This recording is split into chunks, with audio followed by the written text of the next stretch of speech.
Gas station in sight. Here we come. Sea Rose is the last boat over on the left there.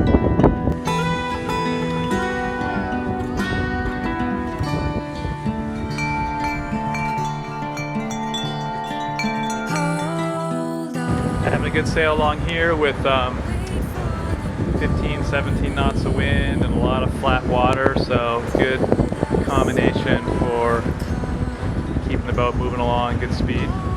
No reefs in the sails, thankfully. I think this is the first day we have sailed without a reef sail.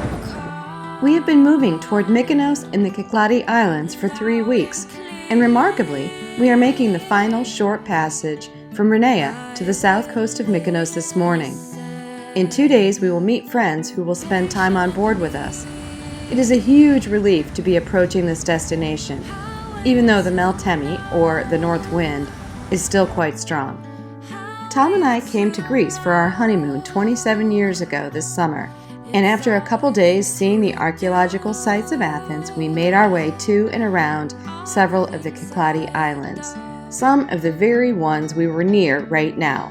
We took ferries between the islands, and I remember needing to change our plans one day because the winds were so high the ferries were not running to our originally planned destination. We both remember a conversation we had then about probably never sailing in these waters because of the very high winds, and here we are now. We picked the harbor of Ornos to base ourselves out of. The old port town was far too exposed in the current conditions. We set right to work to provision, get laundry done, clean the boat, and to get over to the old town of Mykonos to see about the best way of meeting up with our friends. How was I to know? How was I to know? It was always true.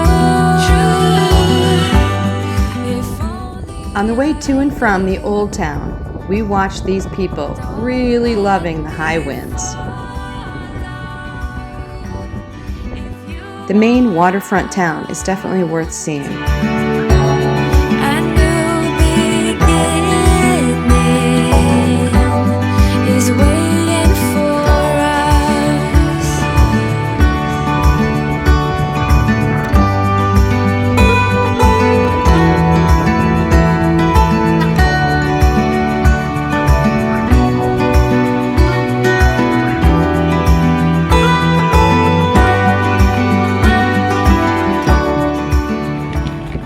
So I'm on a hunt for dinghy gas.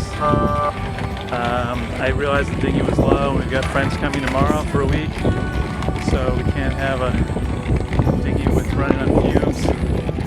So I put the dinghy tank on our shopping cart thing, and it's Google Maps is saying it's a 25-30 minute hike to the gas station. Hopefully it'll be open when I get there. We're in Mykonos. It'll be a lot easier to go to a fuel dock, but there's nothing close by, so I'm hiking. Good news is I got a ride from a bus that just happened to show up when I was leaving the beach, and so I got a ride up the hill, so that saved me about 25 minutes. Couldn't believe they let me get on a bus with a gas container, but that's the way it is. So I got a 100-meter walk up here, and then I turn around with a full tank and walk back. Gas station in sight. Here we come. Alright, got the goods. 8 liters of gas, and I got a half-hour hike. Well, a controlled walk downhill. I'm going to keep an eye out for a taxi. See if I can find one and have me save some time and make it a little safer. It's pretty dangerous on this road, especially since it's getting dark. But we'll see. There are the goods. Almost there. I can almost see the dinghy dock from here. Maybe 10 more minutes. So looks like we're gonna make it. Barely. Just down this hill. Past that woman who's running down the hill impressively. And a couple twists and turns and missing some scooters. Lots of ATVs on the road here too. And I should be back at the dinghy. Alright, I made it back to the dinghy dock, and just dinghied over to the boat, so we're all good. Good that I got in when I did because it's getting pretty dark out. It wouldn't have been good to walk on the road at that time. It was actually a little questionable dinghying over here without lights on the dinghy, but I made it, and that was probably the most difficult 8 liters of diesel or dinghy gas I've ever dealt with. So glad to be back. Not the greatest, safest thing to do, but we needed it, so we're done. The next morning, we made our way back over to the ferry dock to meet our friends Bob and Lisa, and we couldn't head to the boat before we gave them a chance to enjoy this sweet town.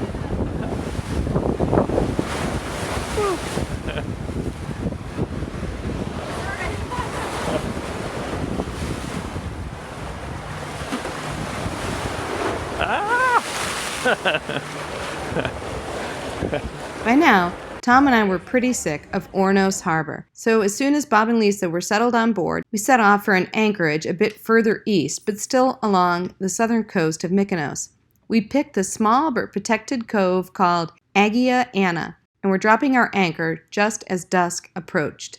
The wind was absolutely howling. We regularly saw over 30 knots as we made dinner and tried to catch up with Bob and Lisa. We were hyper-focused on how the boat was holding, so we didn't record anything here. Sorry.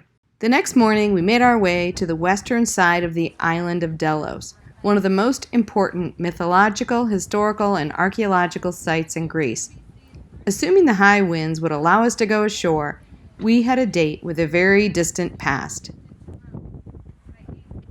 Yeah, you just sort of bob over them and Bob, you're still doing a great job. Here's where we anchored before fighting headwinds in the dinghy to get to shore. And now for your history lesson. Evidence of ancient stone huts indicate the island was inhabited since the 3rd millennium BC. The location of this island in the center of the Aegean Sea made it ideal as a center of shipping commerce. At the height of the island's commercial significance, which is estimated to be around 90 BC, it is believed that some 30,000 people were living on this little island that is no more than 5 kilometers long and 1.25 kilometers wide. It is also likely that as much as 750,000 tons of merchandise could be moved through its ports in a year.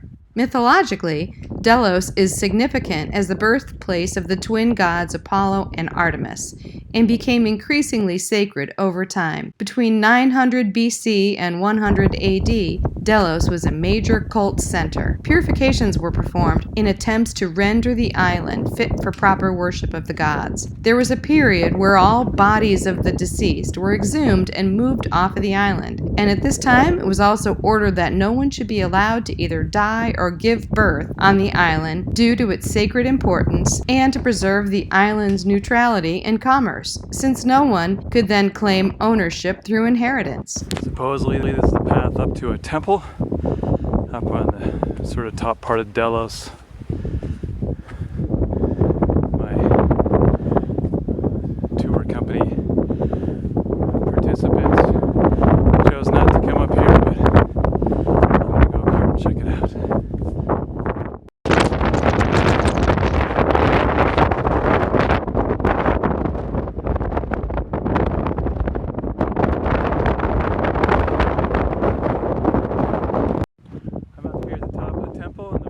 Strong, I'm afraid it's going to blow my phone out of my hand.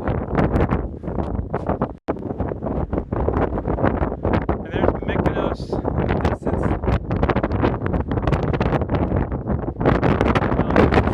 Way over there. Really cool.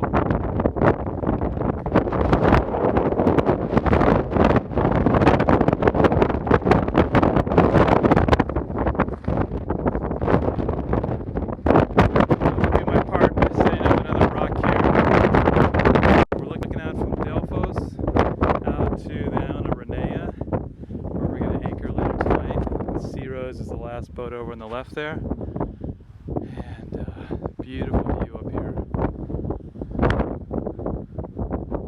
and that's the island of Tinos in the distance there, and up above here is the island of Mykonos. Okay, time to go back to modern day. We moved to an anchorage on close by Rinea to swim and maybe to find some wine. This is the harbor of Ormos. Porteos on the island of Rinea. After such a windy day, we were thrilled to have a quiet night on anchor before we set off in the morning toward Paros, the island directly south of us about 15 miles away. This area is a high traffic zone for ferries since Paros is a hub of sorts for ferry passengers. Alright, now take one, pretend I'm doing it. Alright, hold on. No, she's got the video. They know it's pretend. Oh, shit. Steer this way, steer that way. Yeah. We were happy to be traveling with the wind today. The waves continued to build as we approached Naoussa harbor.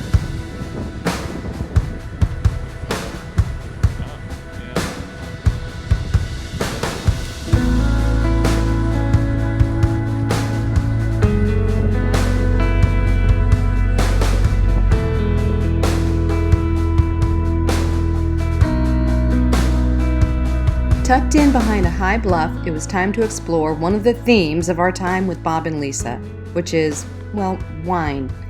We share a love of good wine and winemaking. Luckily, Bob discovered a great winery in the town that we were now anchored off of. Since we had yet to have lunch, off we set. We were psyched to discover a boat taxi from a small dock in our anchorage to the center of the town of Naoussa, across the open and somewhat rough bay.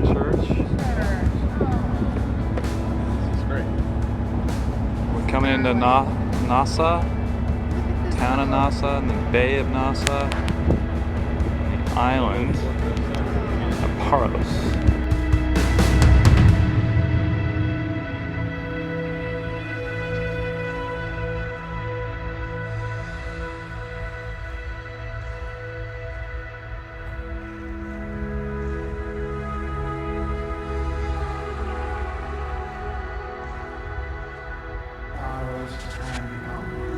They are both made from lighthouse grapes that then sound-wise for 15 to 20 days. So, Magazia Paros was made according to a wine revelation established about 10 years ago for wines similar to the Magazia wine which were exported by the to the rest of Europe. Loaded down with nearly a case of wine, we made our way back to the waterfront and to the boat taxi that took us back to our dinghy. Bob and Lisa were getting a handle of this life on board a boat. If it was possible, the winds were supposed to pick up even further, so we knew that if we didn't leave this north-facing harbor by midday tomorrow, we might be stuck here for the next 5 or so days. The high bluff behind us was first calling us to walk her cliffs and overlook her churning waters below, as we made our way to the lighthouse perched on the northern point of the island of Paros, Greece.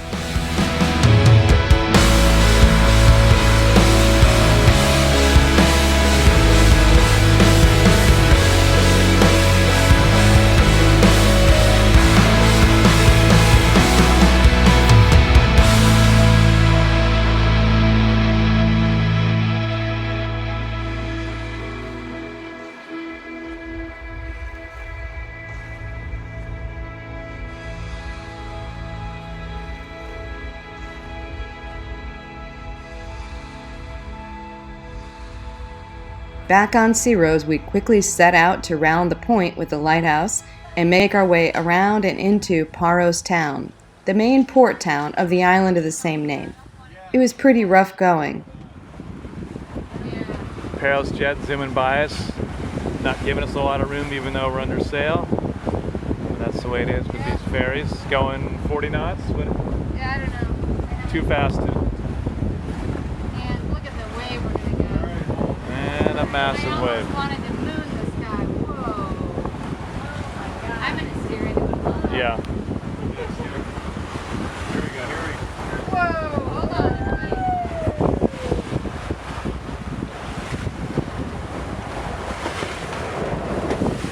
There you go. Past the worst of it.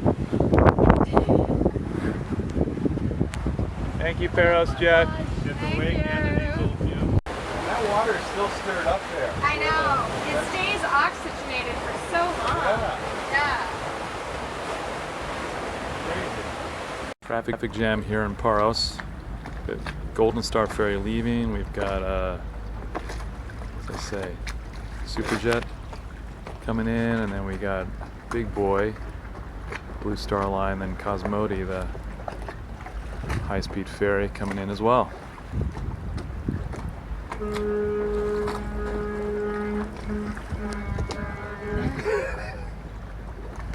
Huh. Was that Fly Blast? If you have to be stuck somewhere waiting out the notorious Meltemi, the town of Paros is a great option. It has terrific shopping, great restaurants, lively waterfront, easy ferry service, and several options for getting groceries and getting laundry done. One gem you can see as you walk around this old town is the Frankish castle, which is lit up beautifully at night. According to the plaque describing this, it was built in 1260 AD by the Venetian Duke of Naxos, with architectural building materials from ancient buildings that existed on the hill and in the lower city, where the old town of Paros extended. We weren't the only ones impacted by the high winds. The harbor was packed with fishing boats, and their crews could be seen all day and into the evening mending their nets along the piers. As luck would have it, the predicted winds caused ferries to preemptively cancel their service, so Bob and Lisa had to depart a day before they had originally planned to. For our last night together, we enjoyed this appropriately named Meltemi wine before we took them ashore to catch one of the last ferries out.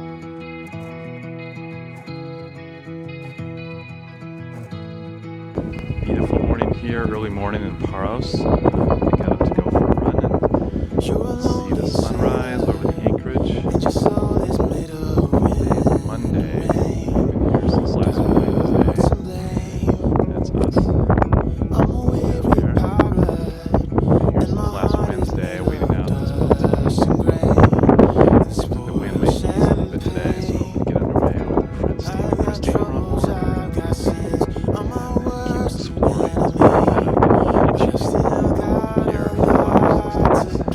Please subscribe to our channel and click on the bell to get notified of new videos.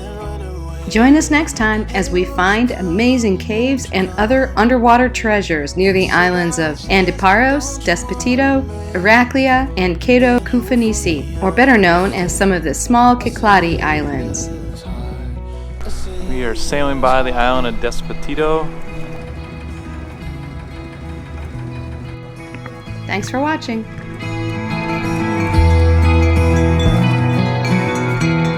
You're a born survivor, and you'll never find yourself in love. You're wise enough